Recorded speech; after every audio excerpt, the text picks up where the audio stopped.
Hi welcome to social science Paathshaala.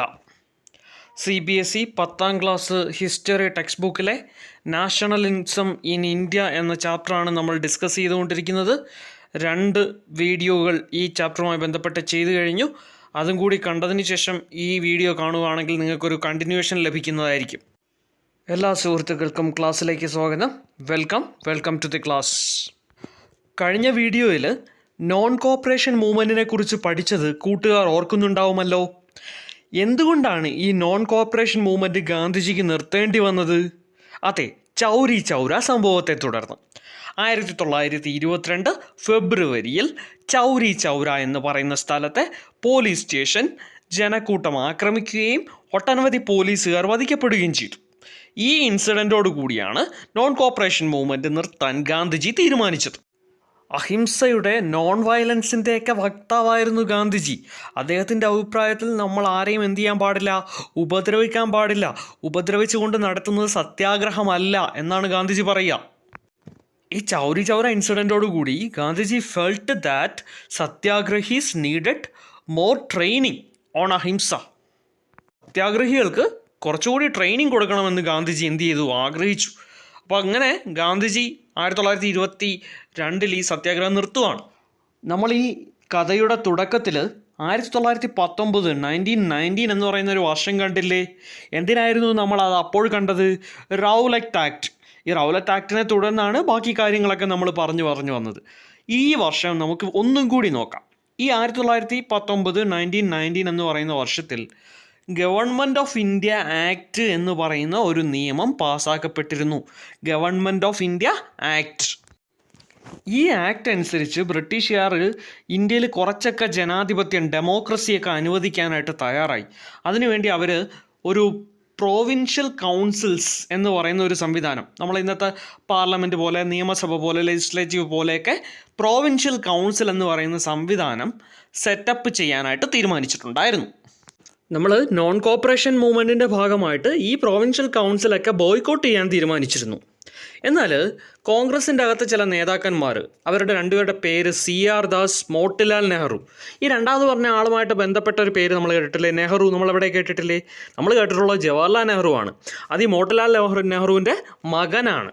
Okay, വേറൊരു രീതിയിൽ പറഞ്ഞാൽ ജവഹർലാൽ നെഹ്റുവിൻ്റെ അച്ഛനാണ് മോട്ടിലാൽ നെഹ്റു. അപ്പോൾ മോട്ടിലാൽ നെഹ്റുവും CR ദാസും ഒക്കെ ഈ പ്രൊവിൻഷ്യൽ കൗൺസിലിൽ ഇന്ത്യക്കാരെ പാർട്ടിസിപ്പേറ്റ് ചെയ്യണമെന്ന് ആർഗ്യൂ ചെയ്തു. അങ്ങനെ ആർഗ്യൂ ചെയ്തതിന് ശേഷം അവരൊരു പാർട്ടി രൂപീകരിക്കുന്നുണ്ട്. ആ പാർട്ടിയുടെ പേരാണ് Swaraj party.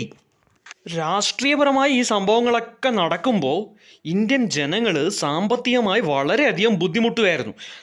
They were facing economic hardships. അതിൻ്റെ കാരണങ്ങളെക്കുറിച്ച് നമ്മളിപ്പോൾ കൂടുതൽ ഡീറ്റെയിൽഡ് ആയിട്ടൊന്നും പോകണ്ട. ഒരു കാര്യം മാത്രം ഓർക്കുക, പൊളിറ്റിക്കലായിട്ടും എക്കണോമിക്കലായിട്ടും ഇന്ത്യയിൽ പ്രശ്നങ്ങളുണ്ടായിരുന്നു. അന്ന് ഇന്ത്യ ഭരിച്ചുകൊണ്ടിരുന്നത് ആരാ? ബ്രിട്ടീഷുകാർ. അപ്പോൾ ഈ പ്രശ്നങ്ങളെല്ലാം ഉള്ളതുകൊണ്ട് തന്നെ തങ്ങളുടെ ഭരണം അത്ര സ്മൂത്തായിട്ട് മുന്നോട്ട് പോകത്തില്ല എന്ന് ബ്രിട്ടീഷുകാർ മനസ്സിലാക്കി. അന്ന് ബ്രിട്ടൻ ഭരിച്ചിരുന്നത് കൺസർവേറ്റീവ് പാർട്ടിയാണ്. ഈ പാർട്ടിയുടെ വേറൊരു പേരാണ് ടോറി. ബ്രിട്ടനിൽ ബൈ പാർട്ടി സിസ്റ്റമാണ്, 2 പാർട്ടി സിസ്റ്റമാണ് നിലനിൽക്കുന്നത്. കൺസർവേറ്റീവ് പാർട്ടിയും ലേബർ പാർട്ടിയുമാണ് അവിടുത്തെ 2 രാഷ്ട്രീയ പാർട്ടികൾ. ഇതിൽ കൺസർവേറ്റീവ് പാർട്ടിയുടെ വേറൊരു പേരാണ് ടോറി പാർട്ടി. അപ്പോൾ ഈ ടോറി പാർട്ടിയിൽ പെട്ട ഒരാളായിരുന്നു അന്ന് ബ്രിട്ടൻ്റെ പ്രൈം മിനിസ്റ്റർ. അപ്പോൾ അദ്ദേഹം സൈമൺ കമ്മീഷൻ എന്ന് പറയുന്ന പേരിൽ ഒരു കമ്മീഷനെ ഇന്ത്യയിലോട്ട് അയച്ചു. എന്തിനാ? ഈ പ്രശ്നങ്ങളെക്കുറിച്ച് പഠിക്കുവാൻ വേണ്ടി. ഇന്ത്യക്കാരുടെ പ്രശ്നങ്ങളെക്കുറിച്ച് പഠിക്കാനാണ് സൈമൺ കമ്മീഷനെ ഇന്ത്യയിലോട്ട് വിട്ടത്. 1928 സൈമൺ കമ്മീഷൻ ഇന്ത്യയിലോട്ട് വരുന്നത്. പക്ഷേ ഈ കമ്മീഷനിൽ ദർ വാസ് നോ ഇന്ത്യക്കാർ ആരും തന്നെ ഉണ്ടായിരുന്നില്ല ഇന്ത്യക്കാരെ കുറിച്ച് പഠിക്കാൻ വേണ്ടി വന്ന കമ്മീഷനിൽ.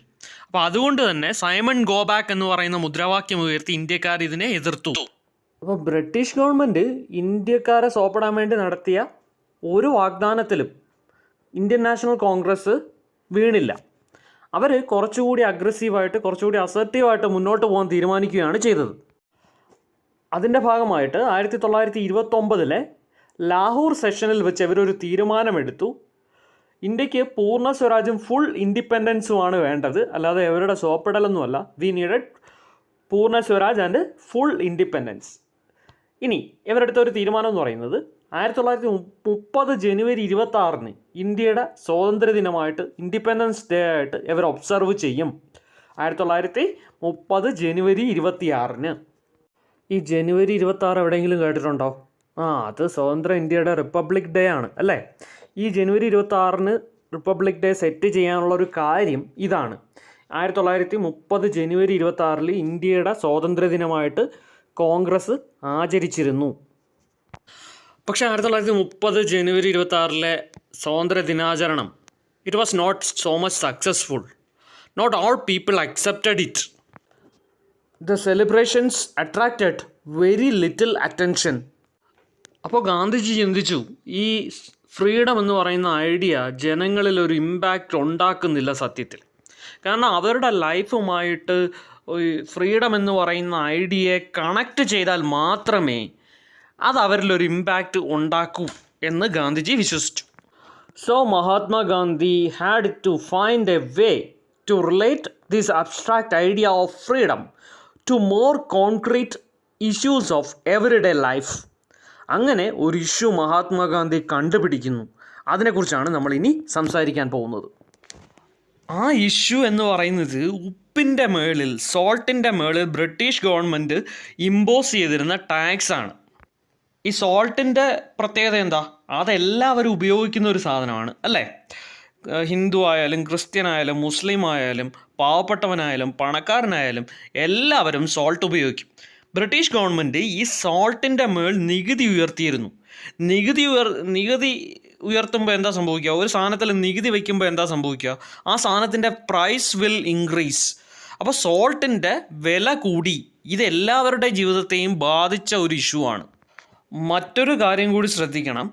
ഇന്ത്യക്കാരായവർക്ക് സോൾട്ട് നിർമ്മിക്കാൻ, ഉപ്പ് ഉൽപ്പാദിപ്പിക്കാൻ അവകാശം ഉണ്ടായിരുന്നില്ല. ഇന്ത്യക്കാർ ഉപ്പുണ്ടാക്കുന്നത് ഒരു പണിഷബിൾ ഒഫൻസ് ആയിരുന്നു. അപ്പോൾ ഈ സോൾട്ടിൻ്റെ ഈ പ്രശ്നം ഒരു നല്ല സമരമാർഗമായിട്ട് ഗാന്ധിജി ചിന്തിച്ചു.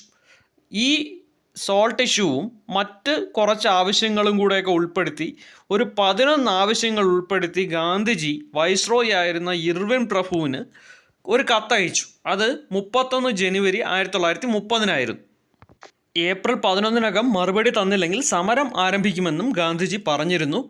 എന്നാൽ ഇർവിൻ ഗാന്ധിജിയുടെ ഈ കത്തിനെയും അതിലെ നിർദ്ദേശങ്ങളെയും, സോൾട്ട് ടാക്സൊക്കെ അബോളിഷ് ചെയ്യണമെന്നുള്ള നിർദ്ദേശത്തെയും ഒക്കെ ഇർവിൻ നിരസിച്ചു. So Gandhiji decided to start a movement by violating salt law. Salt law എന്ന് പറഞ്ഞാൽ നമ്മൾ നേരത്തെ ഡിസ്കസ് ചെയ്തതാണ്. ഇന്ത്യക്കാർക്ക് ഉപ്പുണ്ടാക്കാൻ പാടില്ല എന്നുള്ളതാണ് സോൾട്ട് ലോ. അപ്പോൾ ഇന്ത്യക്കാരായ ആൾക്കാർ ഉപ്പുണ്ടാക്കാൻ പോവുകയാണ്. എന്നാൽ മാത്രമേ അത് വയലേഷൻ ആവൂ.